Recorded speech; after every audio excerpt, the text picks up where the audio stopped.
Why Muslims do not shake hands with the opposite gender. Miss A extends her hand to a Muslim man to greet him with a handshake. The Muslim man politely tells her he is not allowed to shake hands with women that are not related to him. She is taken aback. Why are these Muslims so backwards? What is the big deal in shaking hands? Let's understand this issue. According to Islam, a Muslim man or a woman is not allowed to shake hands with the opposite gender. The only exceptions to this rule are opposite genders of the Muslim's family, with whom marriage would be considered impermissible. Example, parents, siblings, etc. What is the big deal if a man and woman shake hands?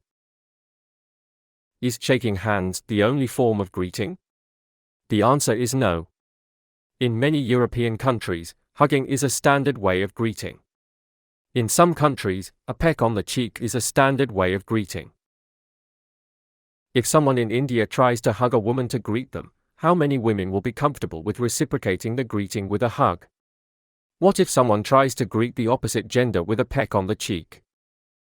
For many Europeans, hugging and planting a peck on the cheek is absolutely normal. They will ask, what's the big deal in hugging or giving a peck on the cheek? Just because it is okay for them, should we expect everyone in our country to accept it? Should we get offended if someone refuses to hug or give a peck on the cheek? As far as greeting a person is concerned, we must understand that the upbringing and sensibilities of a person will determine their comfort level. That's why, even today, in many parts of India, people greet with folded hands when they greet the opposite gender.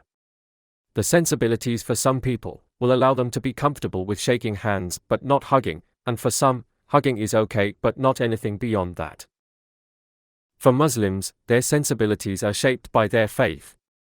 This is why a practicing Muslim will not feel comfortable shaking hands with the opposite gender.